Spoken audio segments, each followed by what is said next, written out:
waxaan rabaa tan koowaad inaan ku weydiiyo mudane taliye hore dalka xilal badan ka soo qabatay khaasatan dawladda hadda jirta iyo xukuumadda hadda dhisan waxaan naqatay taliyihii nabad sugidda iyo sirdoonka qaranka caadiyan waxaan ognahay xilkaas qofka qabanayo qof wax badan asturaayo oo xogtii wadanka iyo amaanadiisa dhan hayay inuu yahay shalay madaxdii qaranka way ku magacaabeen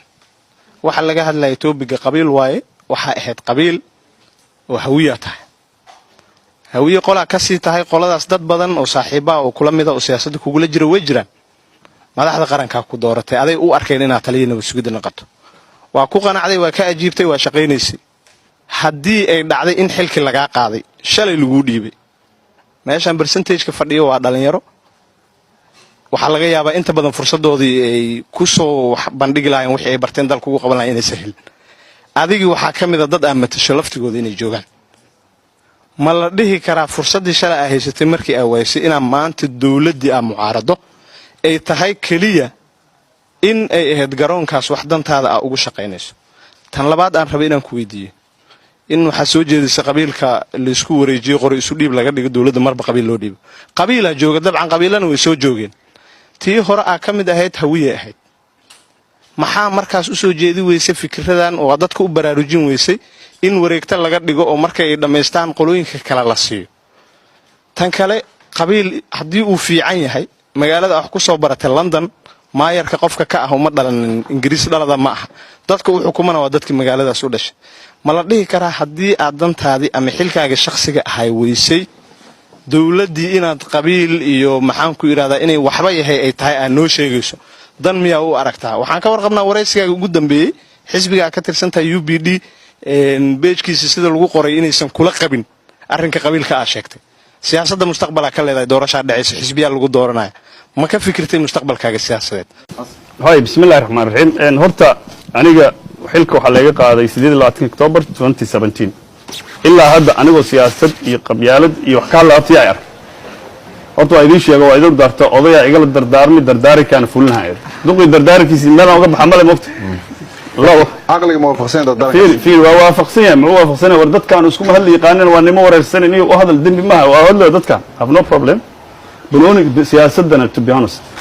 siyaasadda banooni oo kale waa sidii dawladnimada lagu dabqay waxa qaba marka wuxuu yiri qabiil walba hal la siiyo maalin maxaa loo diiday qabiilka hadda jooga in maalintiisa loo ogolaado maadaama qabiilada hadda u doodayno oo barsalku u dooday oo maalmo badan la soo siiyay ama sanado badan ay soo arkeen bal maxay tahay caqabada hortaan qabiilkan in chance dheer la siiyo oo hal sano 2 sano 3 sano 4 sano ay ku soo noqdaan ama santa abshir umar baa leeyahay soo dhow su'aasha ugu dambaysa ku bilaabayna abshir ku weydiiyay oo qabiilka hadda jira maxaa chance loo siin lahayaa hadii ay tahay maartadayta I think of course taaga lama arko Soomaaliya oo dhan joogta doorasho dhacday ninka odaga hadda meesha fadhiya loo dhiibay mabdi'iyan everybody afartiisa sano waa inuu dhameysto afartii sano wixii ka dambeeyay waa rakarooni doorasho waa in la aado ani waxaan rabaa doorashada soo socda marka in heshiis lagu aado oo aan dhaxda la dhigin tan laakiin in laga qashqashaado oo waqti la lumiyo ma aaminsani weligeena kuma tarin dadka aaminsanna ma waxaan ula jeedaa qabiilka hadda jooga hal la siiyo waqtigiisa wuxuu sheegay mudanaha in qashqashaad lagu wadi tan nafteeda qashqashaad 2 sano ama 4 sano ama 8 sano la soo dhaafay dadka u doonta joogay mudane waxay soo qabtay way qabtay waxay halayeen hadda nin la jooga wuxuu joogaa almost 3 sano maxaa diiday in 4 sano kala soo socota isla ayaga la siiyo isaga ma aha laakiin isla beeshiisa haddii la staff laga waayo ama laga bedelo nafteeda hawiye kaliya hawdoodna qabiilada kale Soomaaliyeed hal geeyo meesha la yiraahdo horta waa run tan qashqashaad ma tan waxa la dhahaa signals early warning oo ay tahay 4 sano haday dhamaato bacdama hadda Soomaaliyada wax lagu xalli waayay dhibaatada iyo kala dambeyn la'aanta iyo dulmiga iyo burburka meesha ugu baaxad weyn ay tahay magaalada Muqdisho iyo nawaaxigeeda ama xagga ka xigaan ama ka xiga deegaanka xagga ka xigaan noqotay dad ka soo jeeda oo shaqada uu qabanayo specific tahay koobanta xoreynta shabaab nidaamka ciidamada qaranka doorasho loo dhan yahay one man one vote kadibna qofkaas xitaa inuu ku soo noqdo ma sideedaba qofka soo hadda qabanayo one term president waa inuu hado qabiilkaas waxaan sheegay hawiyaha haada hadii Soomaaliland imaan waxaan rabaa digli marifle inuu noqdo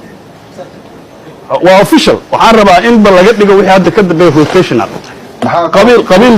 kuwa hadda joog maxaa u diidaysaa ku yiri ninkaas su'aashaas ka jawaab ما كان أمتي أنا حتى ما يستوى لكن يسقور يجي ما أنا قبيلة كلا أو قشاي ما أقول ما حب مع وابا شيء مقطع وحوا اسكقور يسكور ديب مقطع يعبي أنكو عنواي حوا هذا أفرتي سنوات جوكت وح أنا مدحونا هذا الجوجا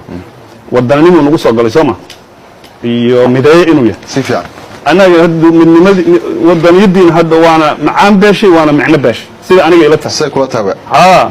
ما أنتي ماشي اللودي بقى مدحوينها ومد مريسون دولة جولدي ودمايسترن إيه عالم كود دمايسترن عالم كل جوريجي حد ولا سعتان دولة جولدي